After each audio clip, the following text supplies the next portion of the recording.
Bismillahirrahmanirrahim. Assalamualaikum warahmatullahi wabarakatuh. Alhamdulillah wassalatu wassalamu ala Rasulillah wa ala alihi wa sahbihi wa man walah wala haula wala quwwata illa billah. Ketemu lagi dengan saya Fahmi Hasan Nugroho dalam pembacaan kitab Syarah Waraqat fi Ilmi Ushul Fiqh karya Imam Jalaluddin bin Muhammad bin Ahmad Al-Mahalli Asy-Syafi'i.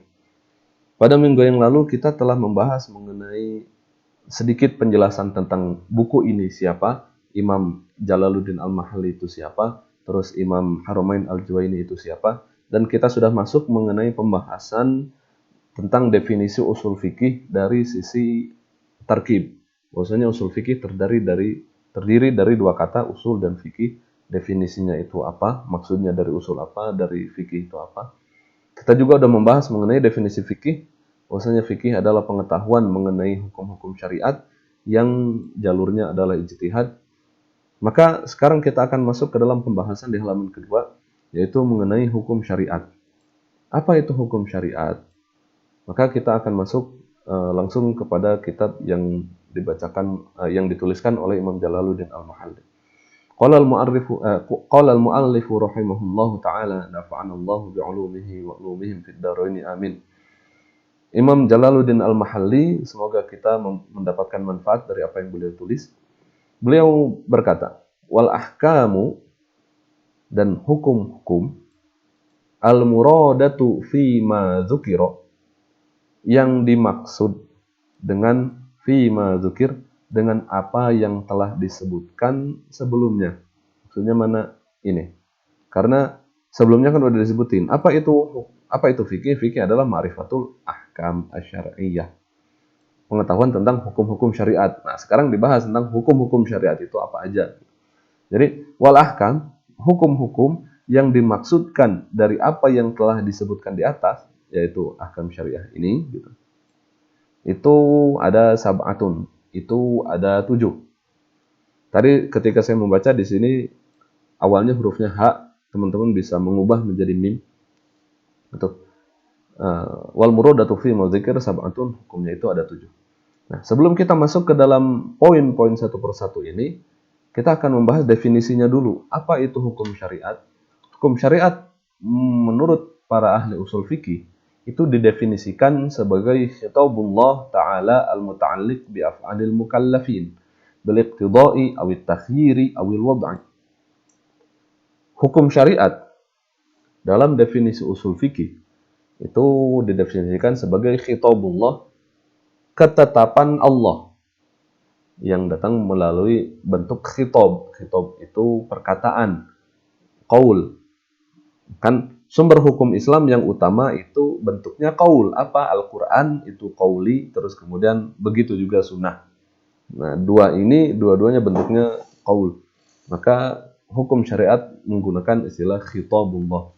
Kalau saya menerjemahkannya, enaknya menggunakan kata ketetapan Allah. Ketetapan Allah yang berkaitan dengan af'al mukallafin. Al-muta'alliq yang berkaitan bi af'alil mukallafin, dengan perbuatan siapa? Para mukallaf. Siapa itu mukallaf? Mukallaf itu adalah al-muslim, seorang muslim, terus kemudian al-aqil, yang berakal, dan kemudian dia al-baligh, dia adalah orang yang baligh. Dia muslim tapi dia belum baligh, maka dia tidak menjadi mukallaf. Begitu juga dengan orang yang baligh tapi dia tidak berakal, ya dia bukan mukallaf. Nah, khitabullah ini atau ketetapan dari Allah Subhanahu wa taala ini datang dalam 3 jenis. Yang pertama adalah al-iqtida. Al-iqtida ini adalah permintaan. Terus kemudian yang kedua adalah at-takhyir. At-takhyir ini adalah pemberian pilihan mau melaksanakan atau enggak. Terus kemudian al-wad' ini adalah hukum keterkaitan antara satu hal dengan yang lain, dengan keterkaitan mereka ini menjadi sebab atau ini menjadi syarat atau ini menjadi penghalang. Ada lagi tambahan lagi 2 adalah as-sihhah, terus kemudian al-butlan yang akan kita bahas pada pertemuan kali ini. Al-iqtida ini kan permintaan. Permintaan itu datang dalam 2 jenis. Yang pertama permintaan untuk melakukan. Permintaan untuk melakukan ini bisa datang dengan ketegasan atau tanpa ketegasan. Kalau perintahnya tegas, maka ini disebut dengan al-wujub atau kewajiban. Perkara fikih yang dilandasi atas perintah dengan ketegasan, ini disebutnya dengan wajib. Terus yang kedua adalah permintaan untuk melakukan, tapi permintaan ini tidak dengan ketegasan. Maka ini disebutnya dengan an-nadbu. Ini atau bahasa Indonesianya adalah anjuran. Nah, anjuran ini hukum fikih yang dilandasi dengan perintah dengan bentuk ini, maka hukumnya menjadi mandub atau sunnah. Dari sini ada perbedaan antara al-wujub dengan al-wajib, antara an-nadab dengan al-mandub. Al-wujub itu adalah perintah Allahnya, bentuk perintah Allahnya. Sedangkan al-wajib itu adalah perkaranya. Begitu juga dengan an-nadab itu adalah anjuran, bentuk perintah dari Allahnya dalam bentuk an-nadab, sedangkan perkaranya itu adalah al-mandub. Begitu juga jenis yang kedua, yang lain kan tadi permintaan itu ada permintaan untuk melakukan. Nah, sekarang permintaan untuk meninggalkan. Permintaan untuk meninggalkan ini berarti larangan kan? Larangan ini datang dalam dua jenis. Yang pertama, larangan dengan ketegasan, itu berarti at-tahrim atau al-hazr. Ini perkara yang datang dengan jenis ini nanti hukumnya menjadi al-haram. Lalu kemudian permintaan untuk meninggalkan yang datang tanpa ada ketegasan, ini disebutnya al-karohah. Al-karohah, anjuran untuk tidak melakukan. Nah, perkara fikih yang kemudian dilandasi oleh larangan dengan jenis yang ini, maka nanti hukum fikihnya menjadi makruh. Nah, teman-teman bisa melihat dari gambar ini.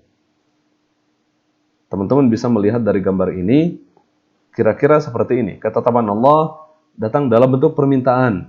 Permintaan untuk melakukan atau permintaan untuk tidak melakukan. Permintaan untuk melakukan berarti perintah. Perintah yang tegas itu disebut dengan al-wujub. Perkaranya nanti menjadi wajib. Terus kemudian perintah yang tidak tegas, maka ini disebutnya dengan an-nadab. Perkara hukumnya atau perkara yang dihukumi dengan itu nanti disebut dengan sunnah atau mandu. Terus permintaan untuk meninggalkan itu berarti larangan. Larangan yang tegas, maka hukumnya nanti menjadi haram. Sedangkan larangan yang tidak tegas itu disebutnya al-karohah, hukumnya nanti menjadi makruh. Terus kemudian at-takhir itu adalah pemberian pilihan. Pemberian pilihan nanti hukumnya menjadi mubah atau halal. Jadi kalau dilihat dari sisi usul fikih, hukum syariat itu adalah yang di atas ini.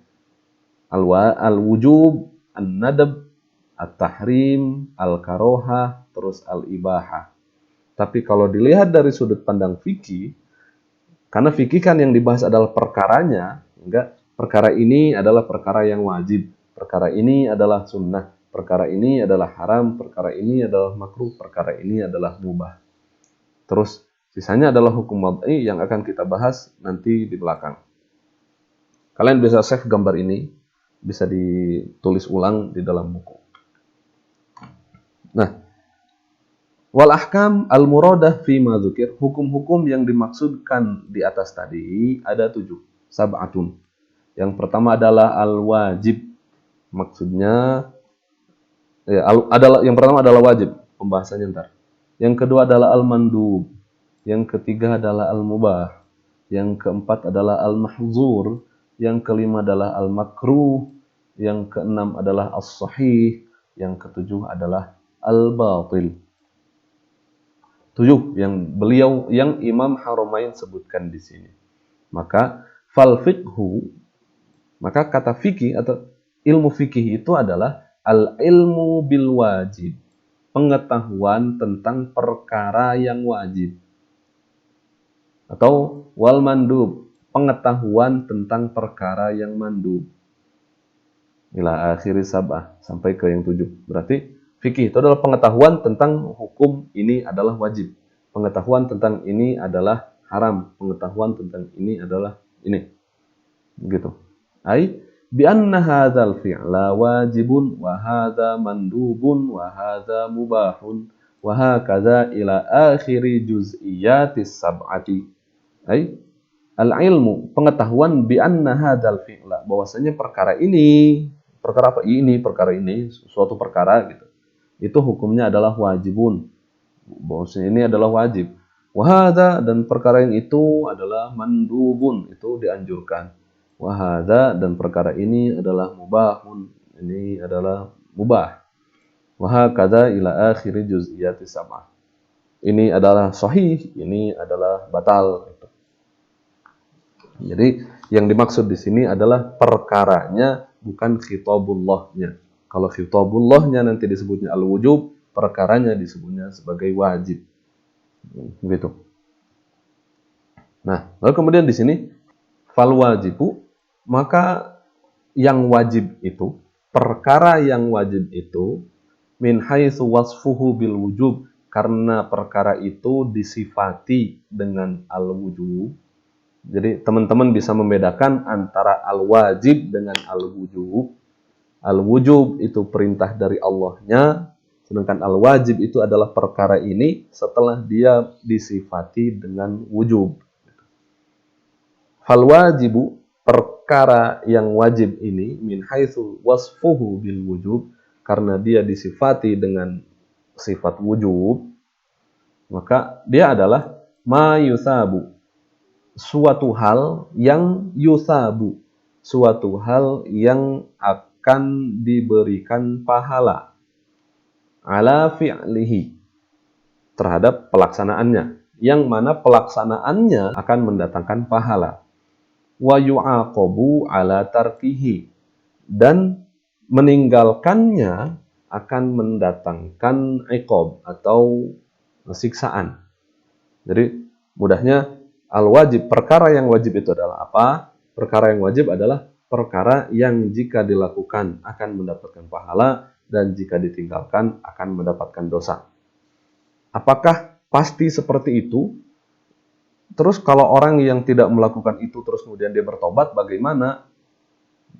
Allah kan sebenarnya udah janji bahwasanya yang melakukan kejahatan maka dia akan dibalas dengan kejahatan, akan disiksa. Orang yang beriman dan melakukan amal soleh maka dia akan masuk surga. Orang yang kufur maka dia akan masuk neraka. Jadi Allah berjanji, Allah bersumpah bahwasanya orang kafir akan disiksa. Orang munafik akan disiksa. Tapi Allah juga di dalam Al-Quran menyatakan Allah akan mengampuni seluruh dosa. Innallaha la yaghfiru ayyushraka bihi wa yaghfiru ma duna dzalika. Allah tidak akan mengampuni dosa syirik, tapi Allah akan mengampuni dosa apapun selain syirik. Jadi kan di sini ada dua hal, yaitu pertama, sumpah atau janji Allah. Bagi yang melakukan kebaikan akan dapat pahala dan yang melakukan kejelekan akan mendapatkan dosa. Yang kedua adalah janji Allah bahwasanya Allah itu adalah Maha Pengampun dan akan mengampuni seluruh dosa selain syirik. Bagaimana untuk mengkompromikan antara dua hal ini? Nah, maka Imam Jalaluddin Al-Mahalli di sini menyatakan, wa yakfi fi sidqil iqabi wujuduhu liwahidin minal usati ma'al afwi min ghairihi. Nah, wa yakfi fi sidqil iqab, dan sudah cukup fi sidqil iqab untuk menyatakan bahwasanya Allah itu tidak berbohong. Ya kan, nggak mungkin Allah bohong. Allah udah janji akan menyiksa orang yang melakukan dosa. Masa ternyata semuanya diampuni gitu. Tapi Allah juga berjanji bahwasanya Allah akan mengampuni dosa. Maka cukup untuk dinyatakan Allah itu melaksanakan janjinya, yaitu akan menghukum orang yang melakukan dosa, itu wujuduhu liwahidin minal usab. Itu wujudul iqab, adanya iqab, adanya siksaan, liwahidin, bagi satu orang, minal usab, dari orang yang melakukan dosa. Jadi dengan meskipun yang disiksa itu cuma satu, itu kan berarti Allah tidak melanggar janjinya. Ya, karena innallaha la yukhliful mi'ad. Karena Allah nggak mungkin melanggar janjinya. Allah sudah berjanji akan menyiksa orang yang melakukan dosa. Ya, dengan menyiksa satu orang pun Allah sudah dinyatakan melaksanakan janjinya, meskipun tidak tahu berapa orang yang akan Allah siksakan. Semoga kita dijauhkan oleh Allah dari siksanya. Ma'al afwi min ghairihi, dengan pemberian maaf min ghairihi kepada orang-orang selainnya. Jadi yang dihukum cuma satu, yang dimaafkan sisanya gitu. Jadi dengan itu kita bisa mengkompromikan antara sumpah atau janji Allah tentang akan yang melakukan dosa itu akan disiksa dengan janji Allah akan memberikan ampunan. Dengan ini bisa disinkronkan antara keduanya. Itu. Jadi, terus wa yajuzu an yurid, dan bisa saja dimaksudkan dengan perkataan wa yu'aqabu ala tarkihi ini bisa saja ditafsirkan dengan wa yatarattabul iqabu ala tarkihi, dan bisa mendatangkan iqab jika ditinggalkan. Tarattaba itu artinya memunculkan iqab dan memunculkan siksaan jika ditinggalkan. Kama abbara bihi ghairuhu, sebagaimana yang diredaksikan, yang dinyatakan oleh orang-orang selain Imam Haramain Al-Juwaini. Maka dengan redaksi ini fala yunafil afwa, maka dengan adanya redaksi itu tidak menutup kemungkinan adanya ampunan. Karena kalau misalkan hanya dengan redaksi ini aja, wa yu'aqabu ala tarkihi, seolah-olah Allah itu nggak akan mengampuni. Padahal ada ampunan di situ. Sehingga bagaimana biar ada iqab dan ampunan bisa bareng? Dua cara. Yang pertama, dengan penyebutan ini, bahwasanya meskipun cuma satu yang dihukum, tetap Allah itu berarti sudah melaksanakan ya dua-duanya. Terus, cara yang kedua adalah dimaksudkan dengan wa yatarattabul iqabu ala tarkihi, dan mendatangkan siksaan jika dia ditinggalkan. Berarti dengan itu maka dua-duanya bisa ada. Fala yunafil afwa, maka tidak menutupi adanya al-afu, maaf dari Allah Subhanahu wa taala. Yang kedua adalah al-mandub. Al-mandub adalah perkara yang mandub, perkara min haitsu wasfuhu bin nadbi, karena dia disifati oleh nadab. Jadi ketetapan dari Allah untuk melakukan, permintaan untuk melakukan tapi tanpa ketegasan, itu kan disebut dengan nadab. Perkaranya disebut dengan mandub. Nah, fal mandubu di sini min haitsu wasfuhu bin nadb adalah ma yusabu ala fi'lihi wa la yu'aqabu ala tarkihi. Ma yusabu ala fi'lihi, suatu hal yang yusabu, yang diberikan pahala ala fi'lihi dalam pengerjaannya, wala yu'aqabu, tapi tidak diberikan iqab, tidak diberikan siksaan ala tarkihi jika dia ditinggalkan. Lalu kemudian wal mubahu, apa itu mubah? Min haitsu wasfuhu bil ibahah, perkara mubah karena dia disifati dengan ibahah. Karena datangnya dalilnya, khitabullahnya datang dalam bentuk ibahah. Takhyir tadi. Ma la yusabu ala fi'lihi wa tarkihi. Suatu hal yang la yusab, tidak diberikan pahala ala fi'lihi, untuk melaksanakannya, wa tarkihi, ataupun jika meninggalkannya. Wala yu'aqabu ala tarkihi wa fi'lihi, dan juga tidak akan iqab, tidak akan disiksa ala tarkihi jika meninggalkannya, wa fi'lihi, ataupun melakukannya. Atau dengan redaksi yang lain, ma la yata'allaqu bikullin min fi'lihi wa tarkihi thawabun wala iqabun. Mubah adalah suatu hal yang tidak berkaitan dengan melakukannya atau dengan meninggalkannya. Apa yang tidak berkaitan itu thawabun wala iqab. Jadi baik dilakukan atau ditinggalkan itu tidak ada kaitannya dengan thawab ataupun dengan iqab.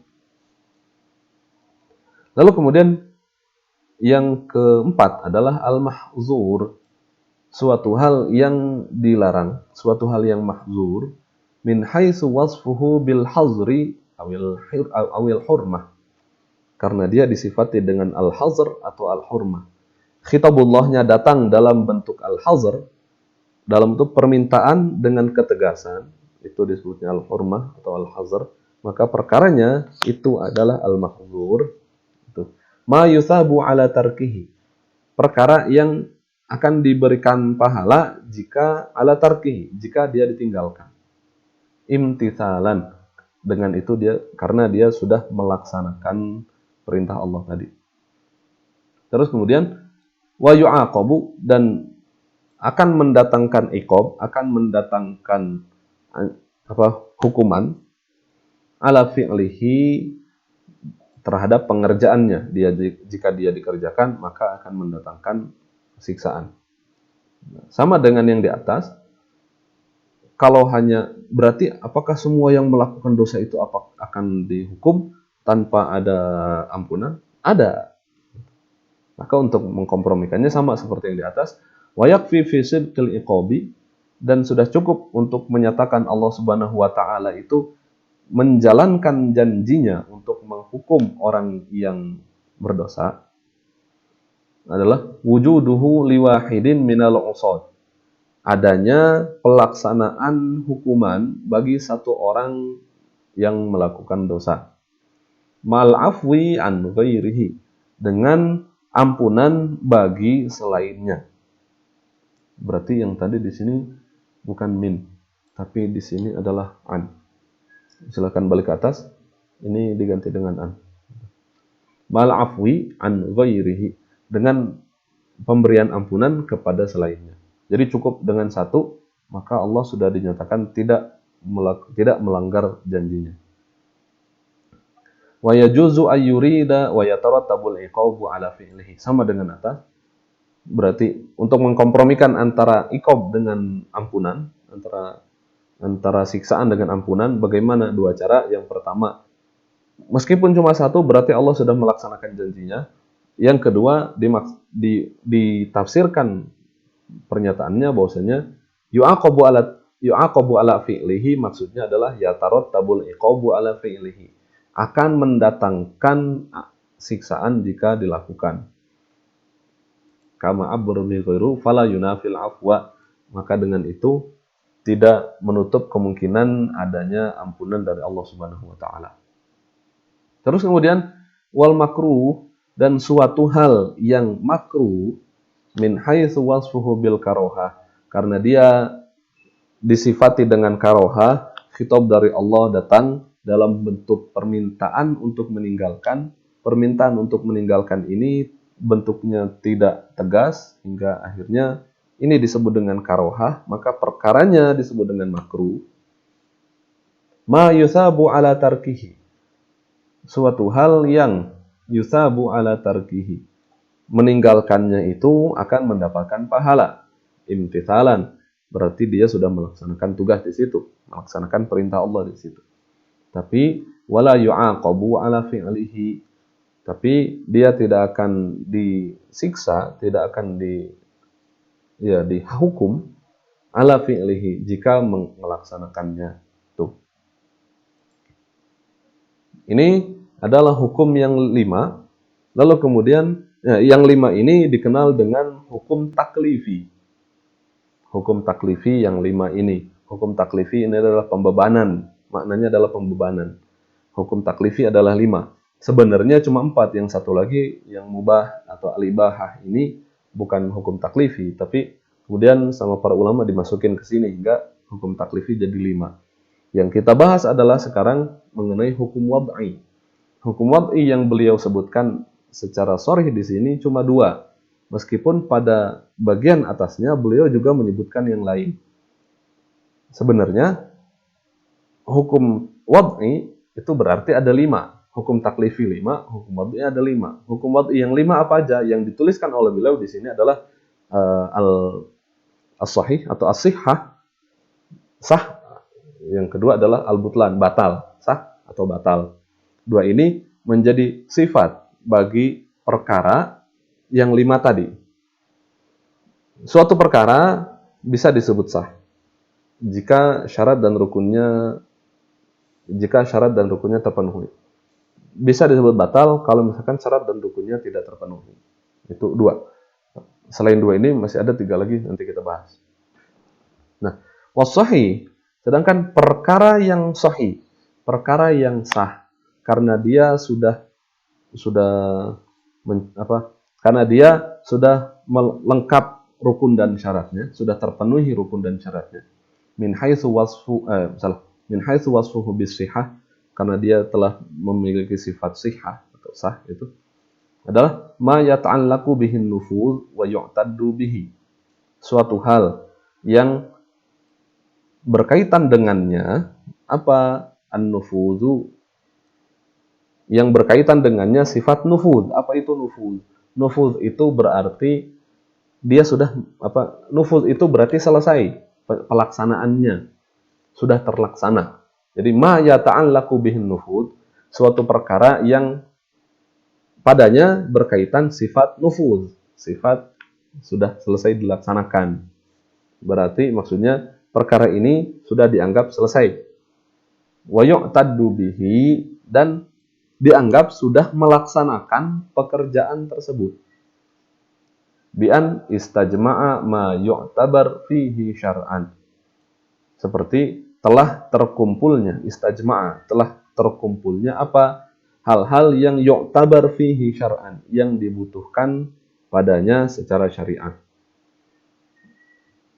Baik itu akdan, baik itu dalam bentuk akad atau ibadah. Akad ada yang sahih, ada yang batal. Ibadah juga ada yang sahih, ada yang batal.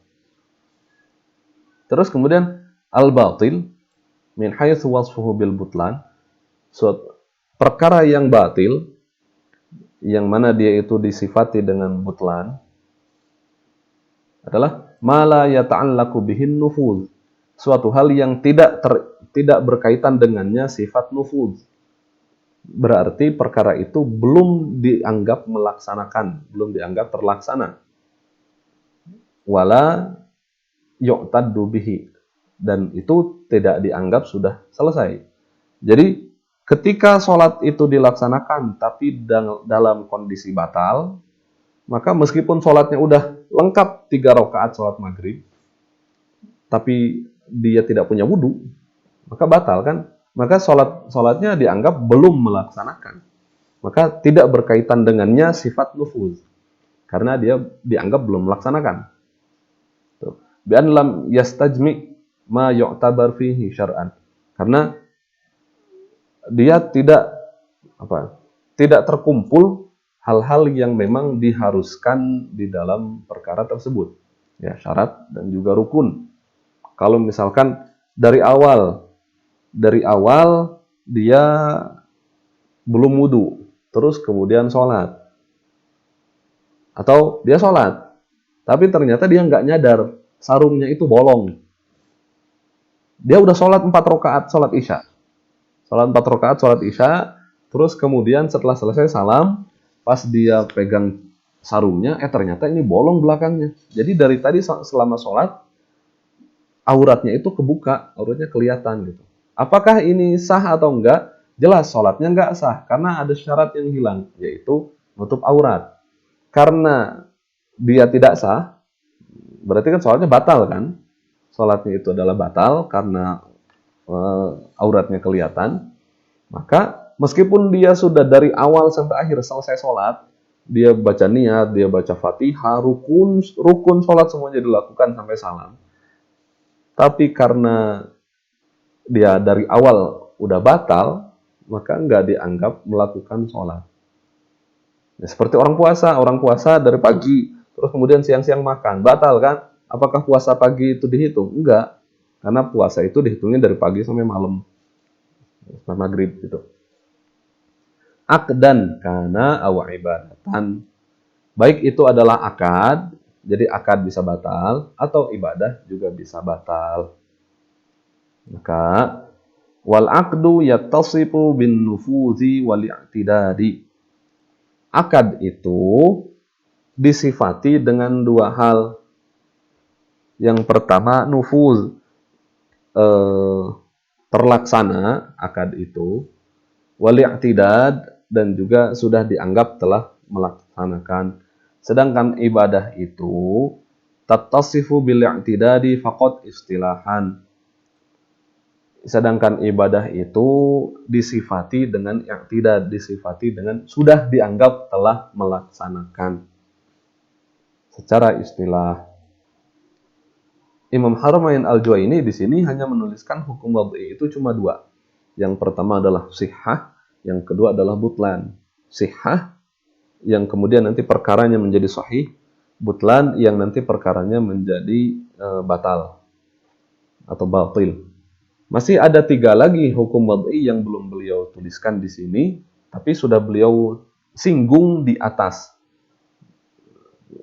Setelah beliau singgung di atas di sini. Yang pertama adalah sabab, yang kedua adalah syarat, yang ketiga adalah mani'. Apa itu sabab? Apa itu syarat? Apa itu mani'?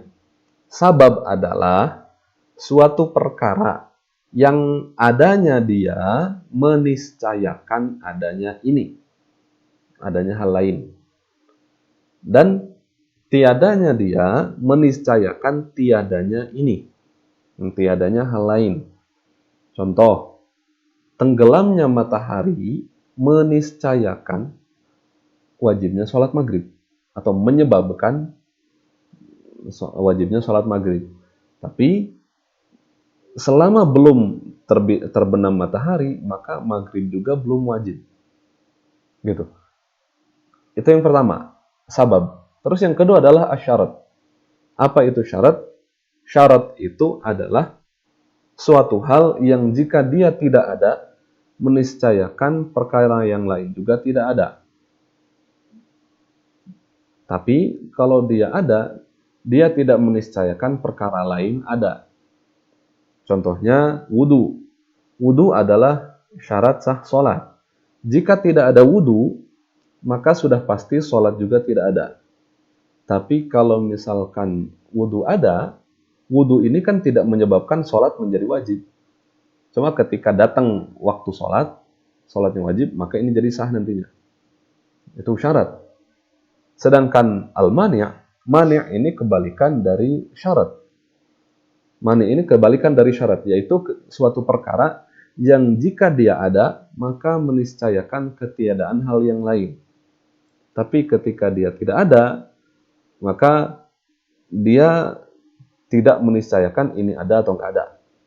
Tapi pokoknya ketika datang waktunya, ketika ini dilaksanakan dan mani'nya tidak ada, maka ini nanti menjadi sah. Itu syarat kebalikan dari mani', mani' kebalikan dari syarat. Contohnya adalah haid. Ketika haid ada, maka meniscayakan sholat itu enggak ada. Kewajiban sholat akhirnya enggak ada karena dia haid. Tapi ketika haid itu tidak ada, belum tentu sholatnya menjadi wajib. Karena bisa jadi ada sebab yang lain yang menjadikan dia wajib atau enggak. Nah itu hukum wad'i yang disebutkan di sini cuma 2, tapi yang lain disebutkan di bagian ini. Contohnya di sini. Wa annan niyyata minal laili syartun fi shaumi Ramadan. Beliau menyebutkan di sini syarat.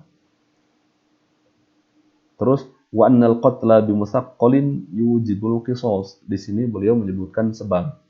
Tapi beliau enggak menyebutkan mani' di sini. Tapi 2 hal di situ beliau sebutkan, tambah lagi 1 menjadi 5. Jadi kesimpulannya hukum taklifinya ada 5, terus hukum wad'inya juga ada 5, hingga hukum jadi 10. 2 jenis hukum taklifi, hukum wad'i 5, hukum taklifi 5. Jadi semuanya ada 10. Sebenarnya kalau kita bahas lebih detail lagi, nanti ada pembagian-pembagiannya lagi. Seperti pembagian wajib. Nanti wajib ini wajib jika dilihat dari sudut pandang perkara yang dilaksanakan, ada wajib ain, ada wajib mukhayyar, ada wajib muayyan dan mukhayyar. Wajib muayyan itu ketika perintahnya datang satu, kerjain ini, udah beres. Ada lagi wajib mukhayyar. Wajib mukhayyar adalah kalau kamu melakukan ini, maka silahkan lakukan ini atau ini atau ini. Pilihannya 3. Itu wajib mukhayyar. Jadi kita bisa melakukan ini atau ini atau ini. Terus ada juga wajib, tapi dilihat dari sudut pandang siapa yang melakukan. Wajib ini bisa wajib aini, ada wajib kifai atau fardu kifayah. Wajib kifai atau wajib ain. Wajib ain itu perintah yang diwajibkan kepada setiap individu. Sedangkan wajib kifayah itu adalah perintah yang diperintahkan kepada komunitas. Kalau misalkan dilakukan oleh komunitas, salah satu aja yang melakukan, maka komunitas itu selesai masalah, nggak mendapatkan dosa. Tapi kalau misalkan satu komunitas itu nggak ada yang melakukan, ya berarti semuanya dapat dosa. Itu. Terus kemudian mandub juga nanti ada tingkatan-tingkatannya, seperti ada sunnah mu'akkad. Kita sering mendengar kata sunnah mu'akkad. Itu berarti perkara yang sunnah, tapi lebih dianjurkan lagi daripada perkara-perkara yang lain. Ada juga al-makruh. Makruh ini, di antara makruh ada khilaful aula. Apa itu khilaful aula?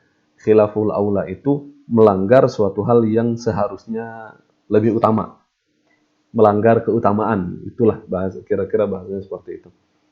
Apalagi kalau misalkan dibahas dari sudut pandang Ahnaf, mazhab Hanafi. Mereka membagi hukum itu menjadi 7. Yang pertama ada fardu, terus kemudian ada wajib. Fardu dan wajib mereka bedakan. Terus kemudian makruh itu nanti ada makruh tanzih, ada makruh tahrim. Mereka membedakan itu. Untuk detail ini teman-teman bisa melihat video saya ngaji usul fikih, pembagian tentang hukum. Jenis-jenis hukum saya menjelaskan secara detail di situ. Nah, lalu kemudian Imam Haramain Al-Juwaini setelah beliau membahas mengenai hukum, beliau lalu kemudian membahas mengenai sejumlah istilah yang perlu untuk dibahas sebagai muqaddimah dalam pembahasan ilmu usul fikih. Wal fiqhu,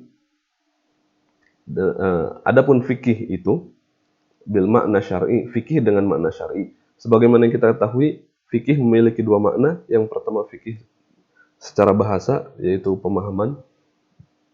Dan yang kedua adalah fikih secara syariat, yaitu ilmu tentang hukum syariat yang diambil dari dalil yang spesifik. Nah, fikih dengan makna yang kedua ini, akhassu minal ilmi, itu cakupannya lebih sempit, lebih khusus daripada kata ilmu, daripada istilah ilmu. Kenapa? Lisidqil ilmi bin nahwi wa ghairihi. Karena kata ilmu ini bisa diterapkan kepada ilmu nahwu, misalkan ilmu arud, ilmu Quran, ilmu hadis. Jadi kata ilmu itu bisa diterapkan kepada ragam jenis ilmu lain. Sedangkan fikih itu tidak bisa seperti itu. Terlebih kalau misalkan fikihnya itu adalah dengan definisi yang kedua, bukan definisi yang pertama. Kalau fikih dengan definisi pertama itu kan maknanya agak umum karena dia maknanya pemahaman. Tapi fikih dengan makna yang kedua ini khusus sehingga tidak bisa direndengkan dengan kalimat lain. Maka seperti misalkan Syekh Ramadan Al-Buti, beliau menulis kitab fikih sirah. Nah, kata fikih di situ bukan fikih dengan makna yang kedua, tapi fikih dengan makna yang pertama. Gitu kira-kira. Seperti ada fiqhul lughah. Fiqhul lughah di sini bukan berarti fikih dengan definisi kedua, tapi fiqhul lughah adalah fikih dengan definisi pertama. Harapan saya teman-teman bisa membedakan antara keduanya itu.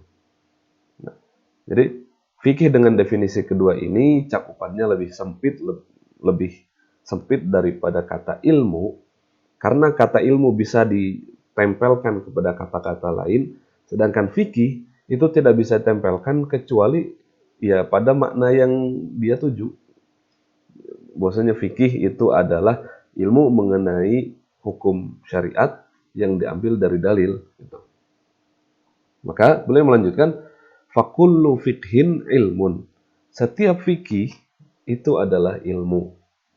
Tapi walaisa kulla ilmin fikhan. Tapi tidak setiap ilmu bisa kita sebut sebagai fikih. Tuh.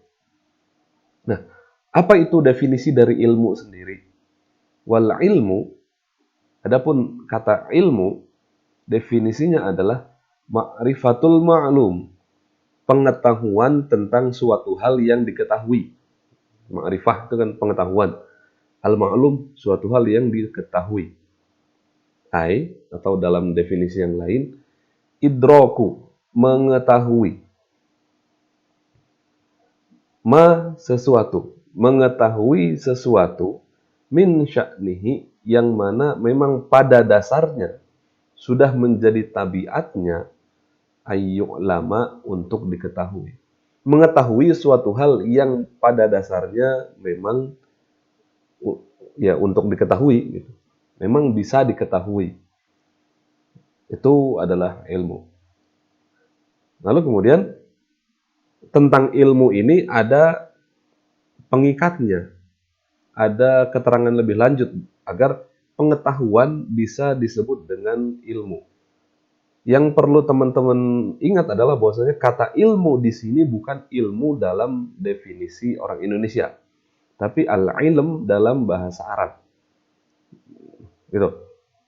Jadi wal ilmu ma'rifatul ma'lum, kata ilmu dalam bahasa Arab maksudnya adalah mengetahui suatu hal yang diketahui, ai idraku ma min sya'nihi ayyu'lama, atau mengetahui suatu hal yang pada dasarnya dia bisa diketahui. Lalu kemudian ada keterangan lebih lanjut untuk membedakan antara pengetahuan yang menjadi suatu ilmu atau pengetahuan yang bukan ilmu. Itu kalimat ini. Ala ma huwa bihi fil waqi'. Jadi pengetahuan ala ma huwa, pengetahuan sesuai dengan kondisi dia. Ala ma huwa, sebagaimana kondisi dia, bihi, dengan pengetahuan kita tersebut, fil waqi', pada kenyataannya. Contohnya,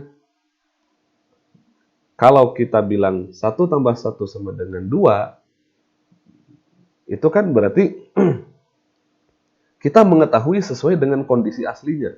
Karena memang jawaban 1 tambah 1 adalah 2.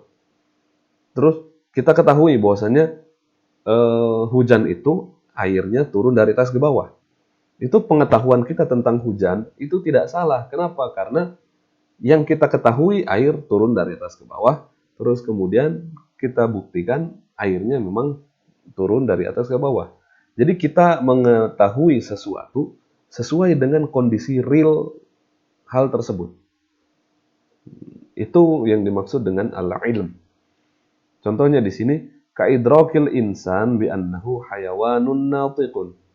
Kaidrakil insan, seperti manusia, seperti pengetahuan tentang manusia. Kaidrakil insan, seperti pengetahuan tentang manusia, bi annahu, bahwasannya dirinya itu, bahwasannya manusia, ya dirinya itu adalah hayawanun natiqun. Dia adalah makhluk yang berakal. Dia hayawan, dia makhluk hidup. Hewan. Dia makhluk hidup, tapi natiq, yang berakal.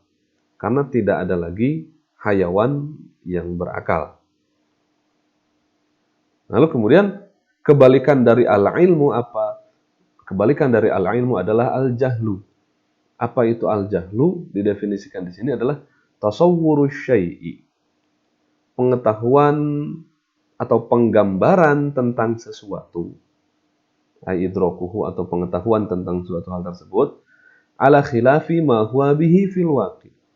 Berkebalikan dengan kondisi realnya. Ala khilaf, berkebalikan dengan ma huwa bihi, dengan kondisi dia, fil waqi', di dalam kenyataannya. Contohnya nih, ada fitnah bahwasannya Jokowi itu adalah anak PKI. Itu kan suatu bentuk pengetahuan. Kita tahu. Cuma apakah itu benar atau enggak? Setelah dicek ternyata enggak, maka pengetahuan tersebut tidak bisa disebut sebagai ilmu, tapi disebutnya sebagai al-jahlu. Ini dalam definisi bahasa Arab. Ini kan banyak yang kita ketahui seperti dengan contoh semacam ini. Di sini beliau contohkan kaidrokil falasifah, seperti pemahaman para filosof bahwasannya annal alama, bahwasannya alam itu apa itu alam? Huwa ma siwallahu ta'ala. Alam itu adalah segala hal yang segala hal selain Allah, maka itu adalah alam. Jadi Rabbil alamin, Tuhan semesta alam itu berarti segala sesuatu selain Allah. Al-alam ma huwa wa huwa ma siwallah. Itu qadim, itu bersifat qadim, maksudnya tidak ada awal.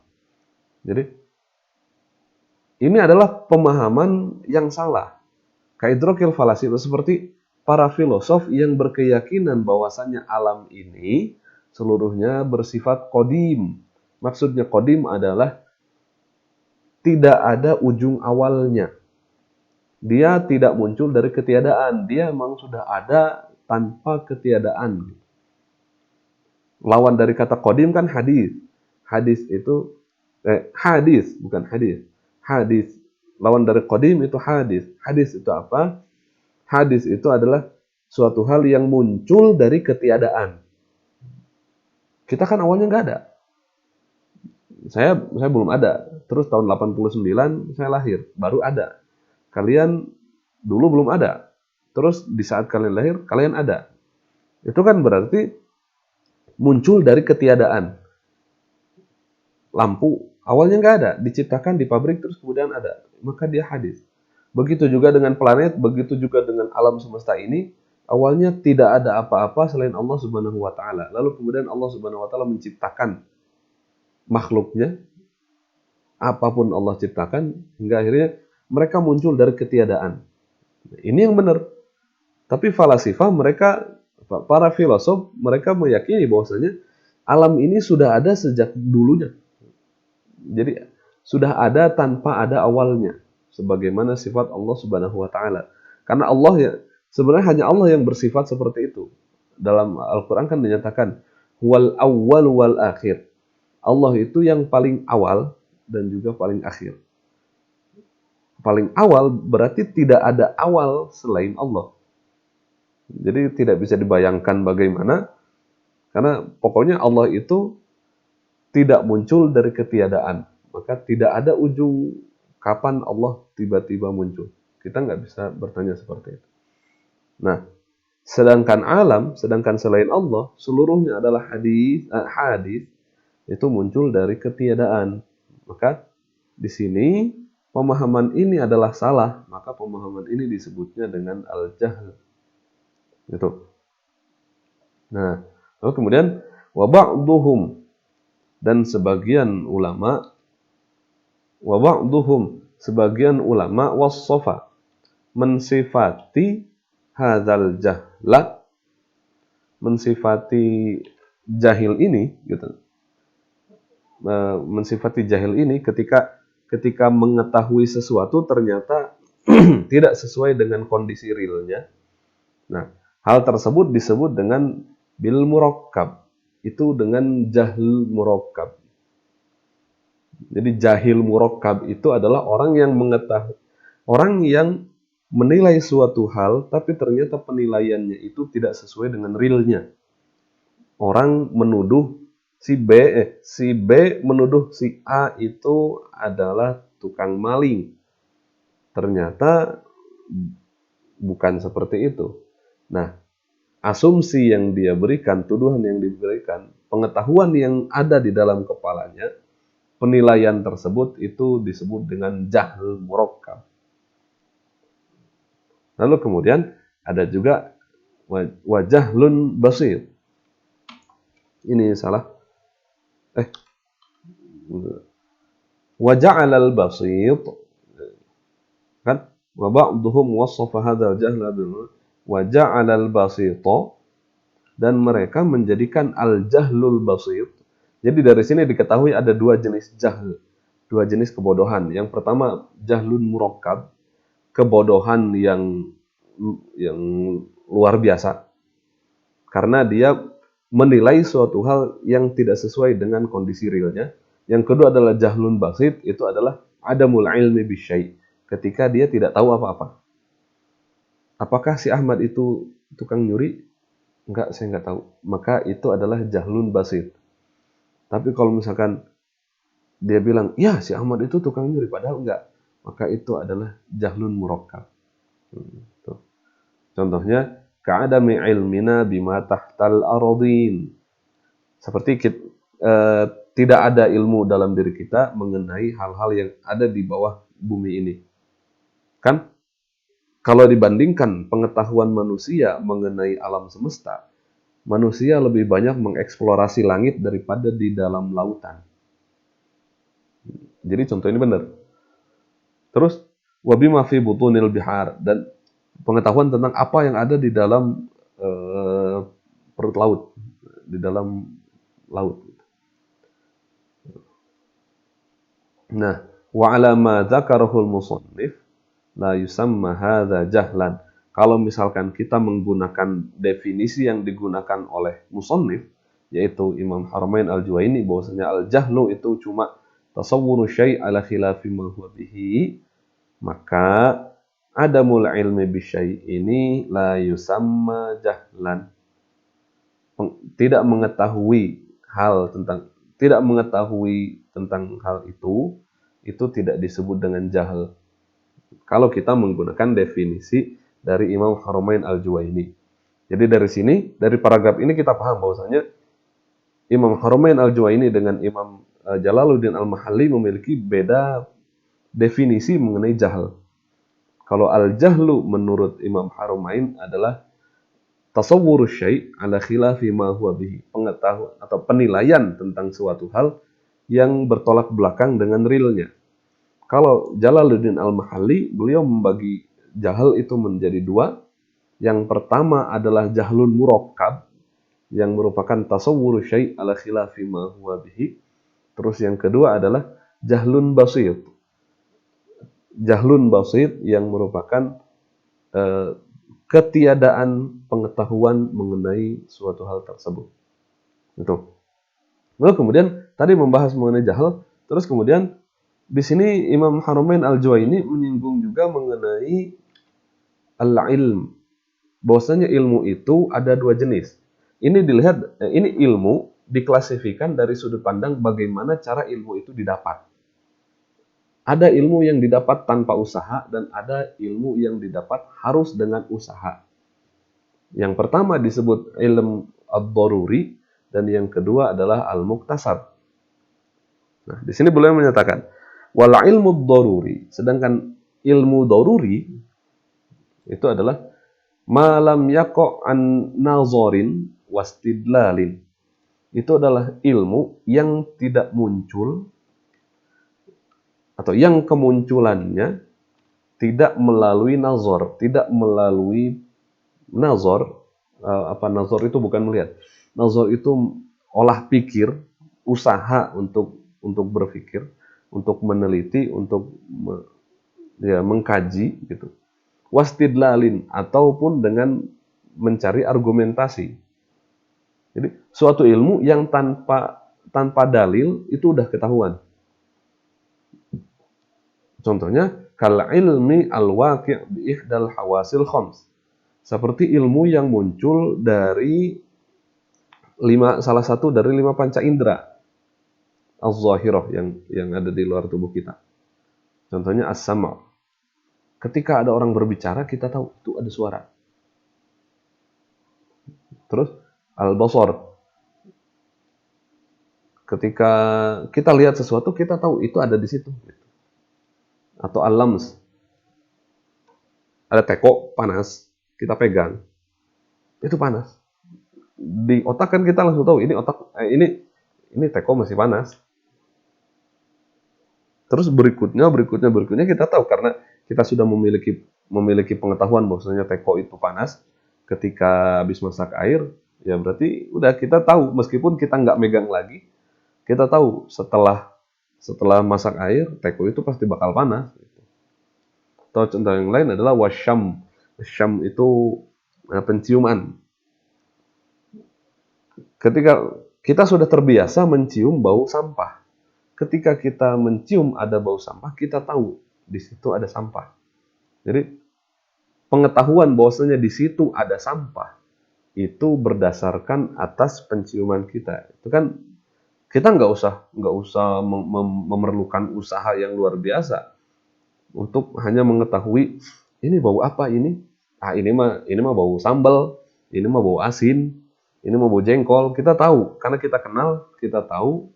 Berarti dalam pikiran kita langsung gini, ini bau jengkol, berarti di sekitar sini ada yang memasak jengkol.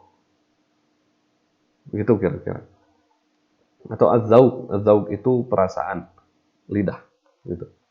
Nah, fa'innahu yahsulu. Sesungguhnya ilmu yang doruri ini hak ini kembali kepada ilmu doruri.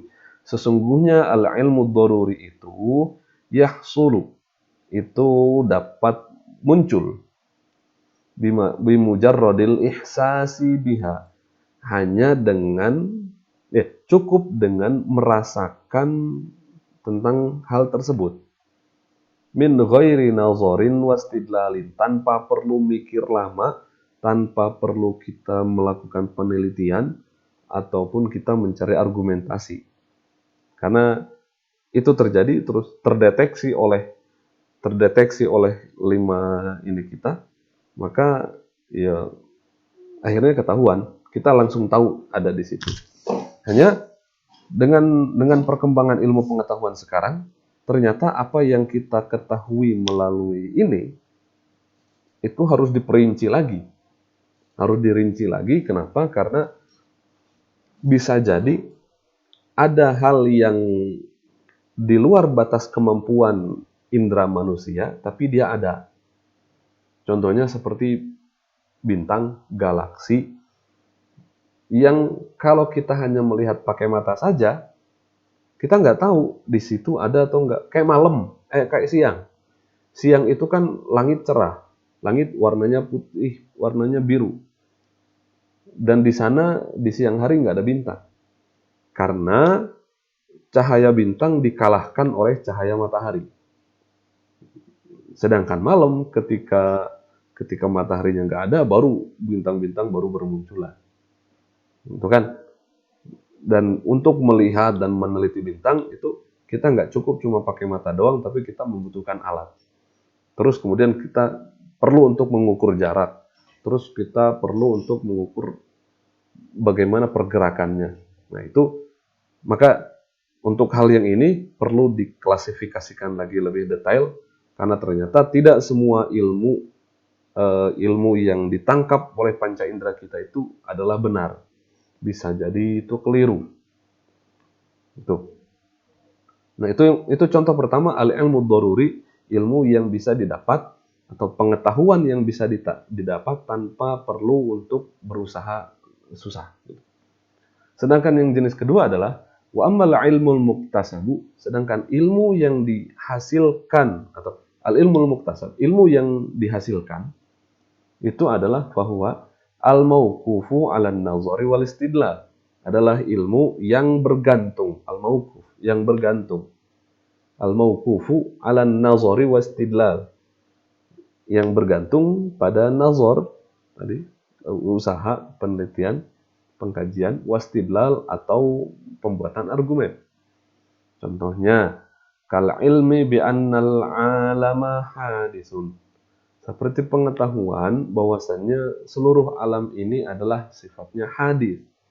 Hadis itu tadi saya jelaskan muncul dari ketiadaan. fa innahu mauqufun. Sesungguhnya penilaian tadi, teori itu, pengetahuan bahwasanya alam ini muncul dari ketiadaan itu mauqufun alan nazar. Itu bergantung atau didasari atas nazar, didasari atas penelitian fil alam terhadap alam tersebut. Wa ma nusyahiduhu fihi, dan apa yang kita saksikan di dalam alam tersebut, minat taghayyur, dari adanya perubahan-perubahan. Fayantaqilul min taghayyurihi ila huduthihi. Maka kita tahu ini berubah, ini awalnya tidak ada, terus kemudian muncul, terus kemudian dia menjadi remaja, menjadi dewasa, menjadi tua, terus mati gitu. Kita tahu bahwasanya ini muncul dari ketiadaan dan melalui proses-proses itu, dan ternyata setelah dilihat alam juga rata-rata seperti itu seluruhnya. Dari situlah diketahui bahwasanya alam itu adalah hadis. Alam adalah muncul dari ketiadaan. Gitu. Nah, lalu kemudian di sini di paragraf selanjutnya menjelaskan tentang apa itu nazar dan apa itu istidlal. An-nazaru huwa al-fikru fi halil manzuri fihi. An-nazar itu adalah al-fikr. Nazar itu adalah penggunaan pikiran fi halil manzuri fihi, untuk memikirkan kondisi dari apa yang sedang dibahas itu. Liyu'addi ilal matlub, untuk mengarahkan kepada konklusi. Itu namanya fikr. Kita mikir untuk mendapatkan satu hukum, bagaimana hukum musik misalkan, berarti kan kita harus melakukan kajian. Kajiannya apa? Kita harus melihat dari Al-Quran, kita harus melihat dari hadis, terus kemudian kita lihat pendapat-pendapat para ulama. Terus kita lihat apa maslahat, apa madaratnya. Itu kan pemikiran sekali. Pikiran kita jalan sekali di situ. Hingga akhirnya muncul pada satu kesimpulan bahwasanya musik adalah haram atau musik adalah halal. Tapi perkataan musik adalah halal atau haram itu melalui proses yang sangat panjang. Nah, itu disebut dengan nazar. Terus wal istidlalu thalabud dalil. Sedangkan istidlal itu definisinya adalah thalabud dalil, meminta dalil, meminta argumentasi. Liyu'addiya ilal matlubi, untuk mengarahkan kita kepada tujuan kita, kepada konklusi yang ingin kita jadikan. Famu'addan nazaru wal istidlalu wahid. Maka tujuan dari nazar dan istidlal itu adalah satu. Terus kemudian fajama'al musannifu bainahuma fil isbati wan nafyi ta'kidan. Beliau merendengkan antara nazar dengan istidlal pada posisi isbat, terus kemudian pada posisi nafi. Pada posisi isbat itu kan, isbat itu di sini al-mauquf ala nazar wal istidlal, terus pada posisi nafi itu yang di sini mana? Nah, di sini kan nafi. Isbat itu mengisbat, menyatakan ada, sedangkan nafi itu menyatakan tidak ada, gitulah. Nah, ta'kidan sebagai penegas. Jadi dari sini kita tahu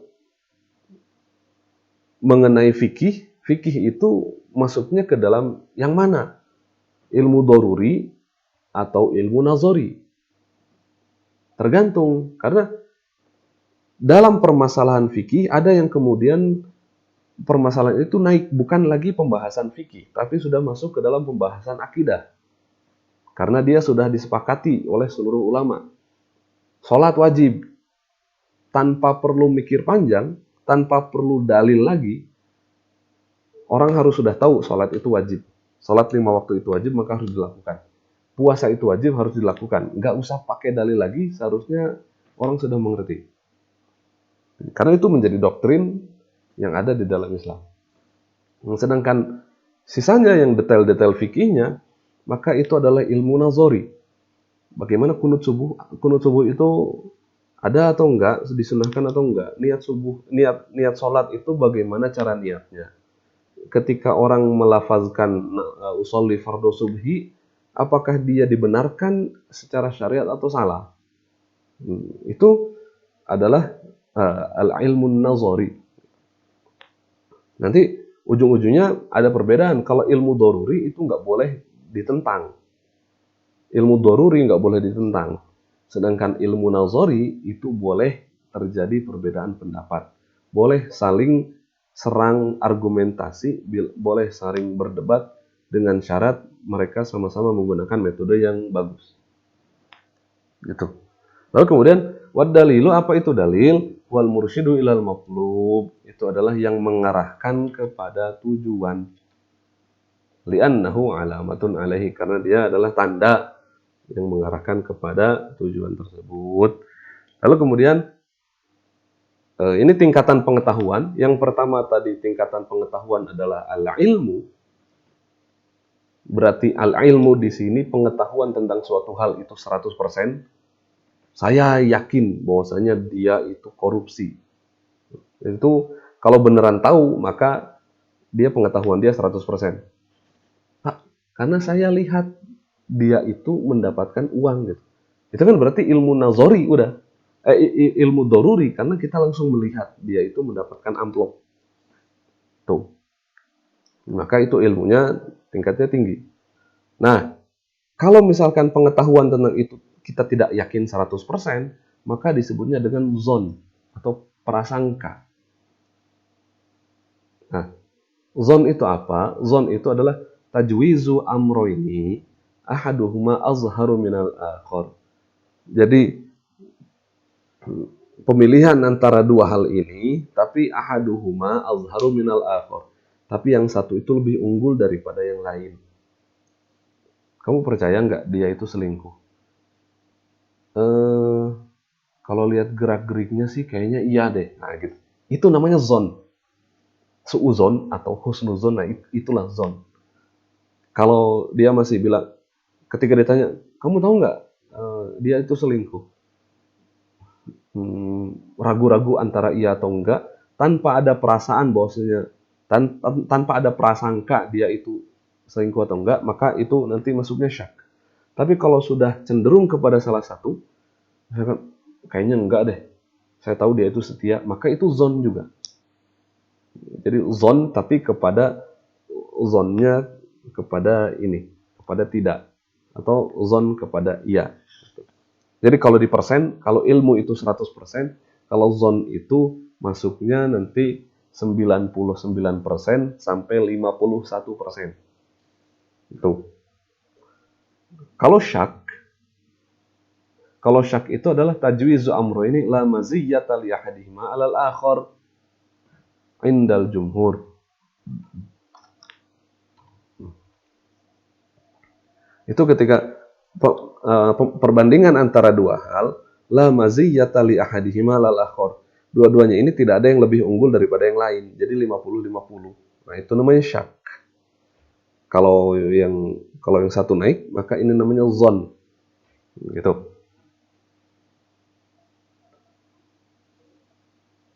Nah, maka contohnya di sini fattaraddudu fi qiyami Zaidin wa nafihi, maka keraguan-raguan mengenai apakah si Zaid itu berdiri atau enggak. Ala sawai itu prasangkanya itu sama. Jadi mungkin aja dia berdiri, mungkin aja enggak, maka itu disebutnya dengan syak.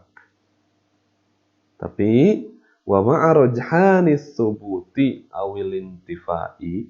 Tapi kalau misalkan prasangka itu sudah muncul bukan lagi 50-50, tapi kemudian cenderung kepada salah satu, apakah benar atau salah, maka itu kemudian sudah lagi disebut dengan zon. Kenapa ada pembahasan al-ilm dengan az-zon dan syak di sini? Karena nanti akan sangat berpengaruh, sangat penting untuk dibahas ketika kita masuk ke dalam dalil. Karena dalil itu nanti ada dalil qat'i yang yufidul ilm. Jadi dalil itu kan tadi definisinya al-mursyid ilal matlub. Dalil itu adalah yang mengantarkan kepada tujuan. Agar kita yakin, maka argumentasinya kan berarti harus kuat. Kalau dalam syariat, agar kita yakin itu dalilnya adalah hadis dan ayat yang mutawatir. Al-Quran itu jelas mutawatir, terus kemudian hadis, tapi yang mutawatir. Nah, mutawatir ini pun nanti harus yang qat'i dilalahnya. Nanti kita mungkin akan bahas mengenai tingkatan dalil itu ada 4. Bagaimana tingkatan dalil itu nanti membahasnya antara qat'i dan zonni. Nah, terus kalau misalkan yang dituju itu ternyata menggunakan dalil yang lemah, maka kan akhirnya pengetahuannya nggak jadi 100%. Kayak gini, untuk menyatakan sholat itu wajib, dalilnya adalah Al-Quran. Wa aqimus sholah. Wa aqimus sholah, di situ perintah, terus kemudian ada ancaman kalau misalkan nggak sholat, maka akhirnya udah mana dalilnya dari Al-Quran, maknanya tidak multitafsir, maka pengetahuan mengenai sholat itu wajib, itu berarti termasuk ke dalam al-ilm. Karena kita yakin 100% bahwasanya sholat itu wajib. Tapi beda hal dengan hal-hal yang tidak mencapai derajat al-ilm, yaitu masuknya baru zon. Itu gara-gara dalilnya juga dalil yang zon. Apa dalil yang zon itu? Adalah hadis ahad. Hadis ahad itu dalilnya zon. Makanya hadis ahad itu harus dinilai. Ini hadisnya sahih, hasan atau dhaif. Tujuannya ada penilaian itu ya untuk menguatkan argumentasi bahwasanya meskipun dalil yang dibawakan adalah zon, tapi meskipun dalil yang dibawakan adalah zon, tapi ketika dia sahih, maka zonnya itu berarti di kisaran 85, 90 sampai 99. Ketika hadis muttafaq alaih berarti kebenaran atau kemungkinan pendapat ini benar itu bisa jadi 85, 90 sampai 99. Tapi kalau misalkan hadisnya itu dhaif, maka bisa jadi kemungkinan kebenarannya itu ya cuma 60, 65. Gitulah kira-kira. Jadi pembahasan zon dan syak, tambah lagi di sini pembahasan al-ilm, itu sangat penting khususnya ketika kita sudah masuk ke dalam permasalahan seperti tadi. Nah, begitu kira-kira teman-teman, mungkin nanti pembagian tingkatan dalil kita akan bahas dalam tema yang lain. Atau mungkin teman-teman juga sudah pernah menyimak pembahasan saya mengenai tingkatan dalil pada mata kuliah pada mata kuliah perbandingan kaidah usul fikih yang lalu. Teman-teman bisa kembali lagi, ada qat'i subut dan zonni subut, qat'i subut, qat'i dilalah, zonni subut, qat'i dilalah, qat'i subut, zonni dilalah, zonni subut, zonni dilalah, yang 4 tingkatan itu. Nah, gitu kira-kira teman-teman yang bisa kita bahas pada minggu kali ini. Semoga bermanfaat. Kurang lebihnya saya mohon maaf. Wabillahi taufiq hidayah. Assalamualaikum warahmatullahi wabarakatuh.